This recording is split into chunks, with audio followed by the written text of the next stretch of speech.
Bonjour à tous les Taurus, ici Apollo pour ce nouveau point de marché de la semaine. Avant de commencer, je souhaite la bienvenue à tous les nouveaux dans la communauté. Si vous venez de nous rejoindre, le but ici c'est de vous donner en 10-15 minutes les informations les plus importantes, la lecture graphique des actifs majeurs, les différents scénarios probables pour aller chercher une rentabilité dans vos investissements. Allez, on est parti. Ok, donc du côté du fondamental, on a eu une semaine très importante avec d'un côté mercredi le FOMC, donc la réunion de la Fed avec la décision sur les taux d'intérêt, et on a eu jeudi la rencontre entre Trump et le président chinois par rapport aux tensions commerciales qui étaient un petit peu le sujet principal sur ces dernières semaines.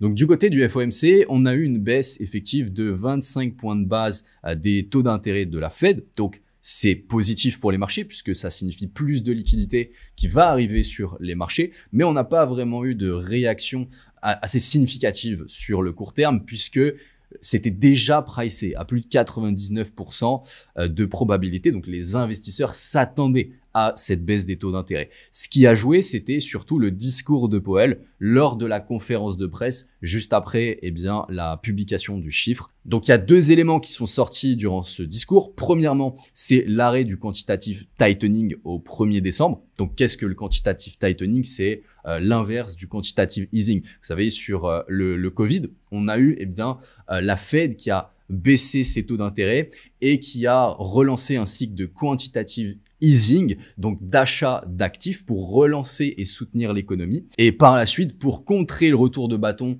de l'inflation, on a fait l'inverse, c'est-à-dire qu'on a monté très fortement les taux d'intérêt et on a eu un quantitative tightening, donc un arrêt d'achat d'actifs pour soutenir l'économie, pour réduire l'inflation.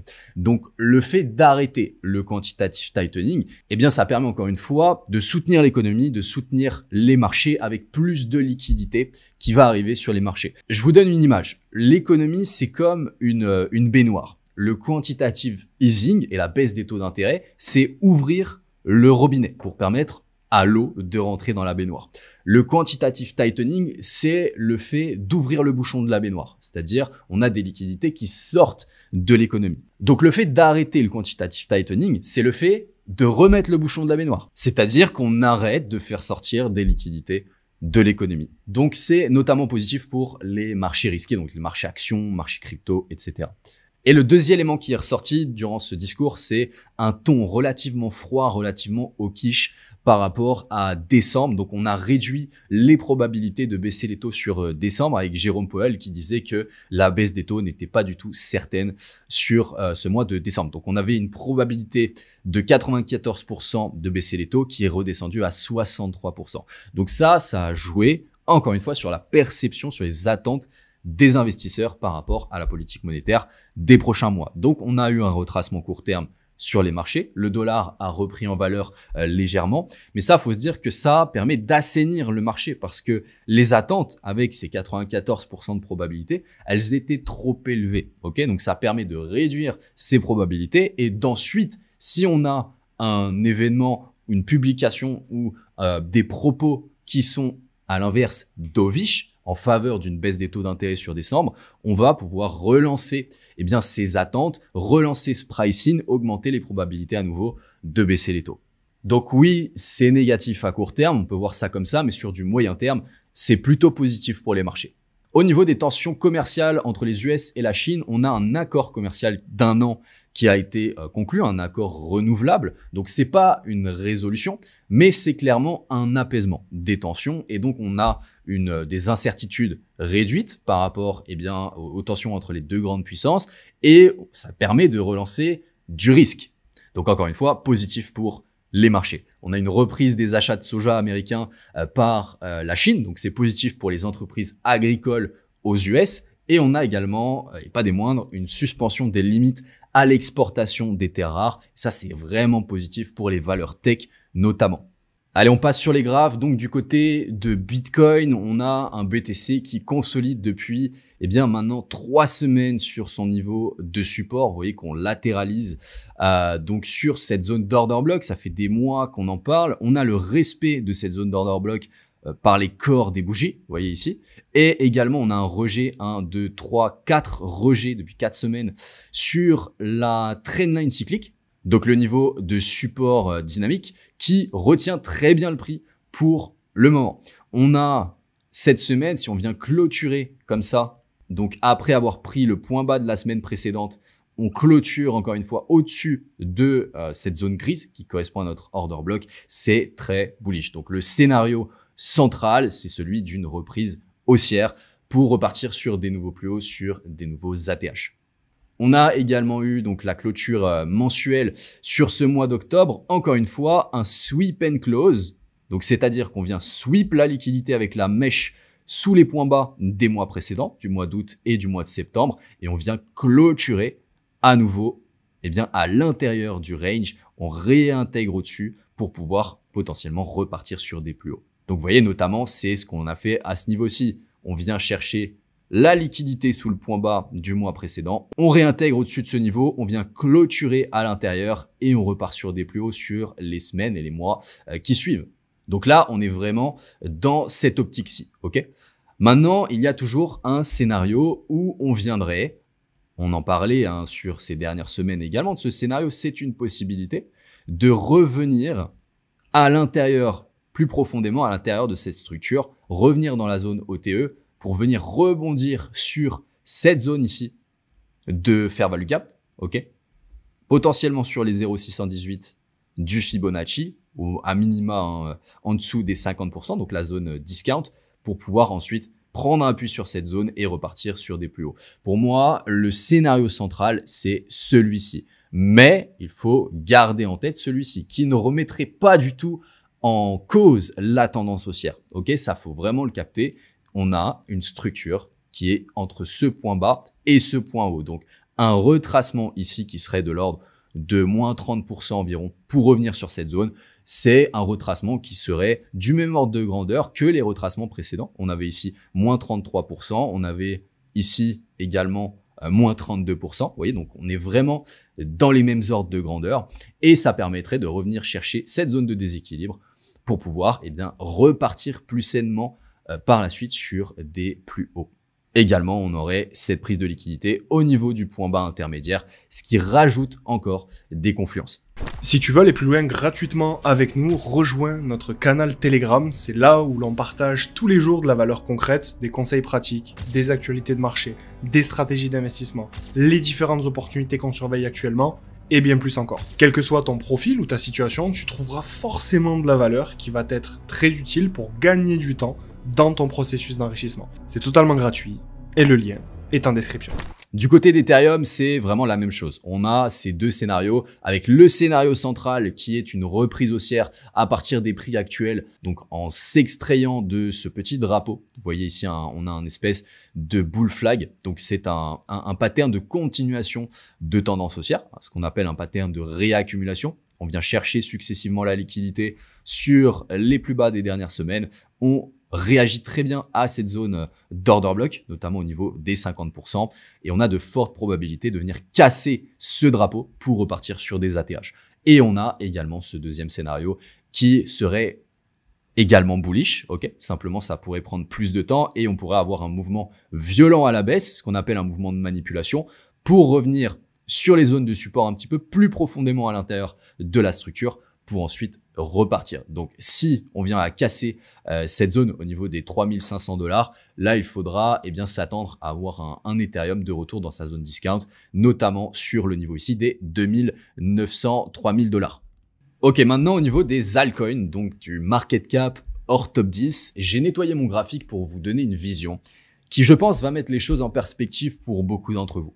Si on revient sur ce qui s'est passé sur le cycle précédent, vous voyez que à ce niveau-là, au niveau du point bas, on a eu une phase d'accumulation. Ok, on a ensuite eu une première structure haussière qui s'est formée. On est entré en phase de consolidation, ce qu'on appelle une réaccumulation sur le marché. Ensuite, on a eu le Covid. Donc, on a eu une chute brutale du marché pour venir chercher ses liquidités, une grosse liquidation et une capitulation du marché qui a créé le point bas, qui était juste une opportunité exceptionnelle pour se positionner sur le marché crypto, puisqu'on a eu ensuite une expansion vraiment significative où on est allé chercher des nouveaux ATH. À partir du moment où on est venu chercher l'ATH, on a une phase vraiment d'expansion, d'euphorie sur le marché où c'était n'importe quoi. Très clairement, c'est ce qu'on appelle une alt season avec de très grosses performances en très peu de temps sur les altcoins. Donc retenez bien ce pattern-ci et maintenant regardez ce que l'on a fait sur ce cycle jusqu'à présent. Sur le point bas, au niveau de 2022-2023, on a cette phase d'accumulation. Vous voyez qu'elle est plus large et prolongée par rapport à ce que l'on a eu à ce niveau-ci. Okay. Ensuite, on a eu une première structure haussière qui s'est formée sur le prix. Et depuis le mois de mars 2024, on consolide dans cette zone avec une énorme phase de réaccumulation. Okay. Donc, encore une fois, plus large que ce que l'on a eu ici en 2019 et 2020. Vous voyez que la mèche que l'on est venu faire, la capitulation qu'on a eue sur le marché avec 20 milliards de dollars de liquidation sur le marché crypto le 10 octobre, eh bien, elle nous a permis de revenir sous ses précédents plus bas. On a très clairement eu ici une capitulation du marché. Donc, si on se base sur le fait que potentiellement, on a quelque chose de similaire avec 2020, eh bien, les probabilités à partir des prix actuels de venir chercher des nouveaux plus hauts et de relancer la tendance haussière pour ensuite avoir un bull run, une alt season sur le marché crypto, elles sont extrêmement élevées. Au niveau du dollar américain, donc on a un dollar qui reprend en valeur sur ces derniers jours avec notamment le discours de Powell relativement hawkish par rapport à la baisse des taux d'intérêt sur décembre. On a une probabilité de baisser les taux qui diminue, donc un dollar tout simplement qui reprend en valeur avec, faut pas oublier, un dollar qui a perdu plus de 10% de sa valeur sur ce début d'année 2025. Donc finalement, c'est cohérent de venir retracer à l'intérieur de ce dernier mouvement et d'aller chercher notamment les précédents plus hauts. Vous voyez qu'on vient de casser cette zone de résistance. Donc maintenant, cette zone va pouvoir nous servir de support si on vient la retester. Maintenant, la question à se poser, c'est est-ce que on a juste un mouvement de manipulation qui nous permet d'aller chercher les plus hauts, donc les niveaux de vente, avant de rechuter à un moyen terme, ou alors, eh bien, carrément, on a un pattern ici de retournement qui se met en place pour une tendance haussière à plus long terme. Donc ça, pour le savoir, il va falloir se tenir informé des prochains événements et suivre les cours du dollar, voir comment particulièrement il va réagir à ces niveaux. Ça reste très cohérent d'avoir une expansion haussière, notamment pour revenir chercher cette zone ici de supply. Donc, on aurait une reprise en valeur du dollar depuis le prix actuel de plus 6, plus 7%, potentiellement par la suite pour reprendre la tendance baissière. C'est aussi une possibilité. Donc, pour le moment, à court terme sur le dollar, on est relativement haussier, mais je reste baissier à moyen long terme. Au niveau de l'or contre le dollar américain, on a eu donc, je vous le rappelle, cette très belle performance qu'on a validée de plus 27% sur l'or. Et comme on l'avait anticipé, eh bien, on a le début d'un retracement depuis ses plus hauts. Donc, une phase potentiellement même de consolidation qui démarre sur l'or et qui peut durer plusieurs semaines, plusieurs mois, voire même plusieurs années. Hein. C'est possible. Si on revient sur ce que l'on a eu entre 2020 et 2023-2024, eh bien, vous voyez cette grande phase de consolidation qui a bien engendré une phase d'expansion avec un x2 globalement sur le gold. Donc, on reste structurellement bullish sur le gold, mais avec potentiellement à moyen terme, eh bien, une phase de latéralisation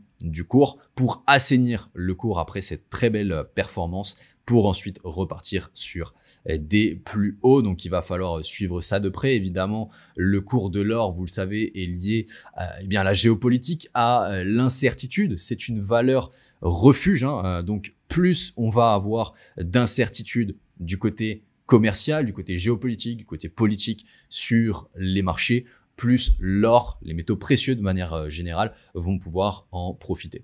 Ce qui est intéressant à noter sur cette semaine, c'est qu'on est venu clôturer juste au-dessus du niveau psychologique des 4000 $, juste au-dessus également de cette zone de fair value gap. Donc, surveillons ce qu'il va nous donner puisqu'il pourrait rebondir si vraiment cette phase de bull run sur le gold, très clairement, c'est un bull run, n'est pas terminé. Il pourrait continuer tranquillement sa tendance avant d'entamer une phase d'accumulation.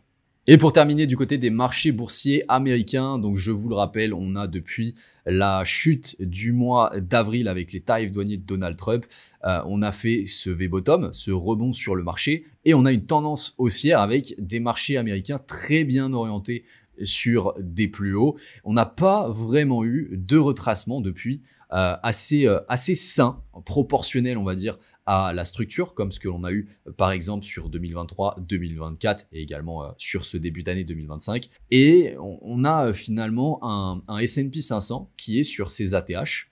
Donc on voit que cette semaine, on est vraiment dans une phase de découverte de prix, mais la semaine que l'on vient de faire avec cette mèche de rejet, ce corps très peu significatif au niveau des volumes, eh bien, nous indique potentiellement un essoufflement des cours. Donc, il va falloir vraiment être vigilant par rapport à la réaction que l'on va avoir sur le début de semaine prochaine. Ça pourrait simplement être le début d'un petit retracement comme on a eu par exemple ici pour revenir de nouveau chercher la trendline de support avant de repartir sur des plus hauts. Mais le moment où on va venir casser cette trend, on pourrait dans ce cas avoir quelque chose d'assez violent à la baisse de l'ordre de -10, -15% afin de relancer plus sainement la tendance. Vous voyez, si on prend un petit peu de recul et qu'on trace le Fibonacci sur ces niveaux-ci, ça nous permettrait de revenir sur la zone de retracement léger entre les 23,6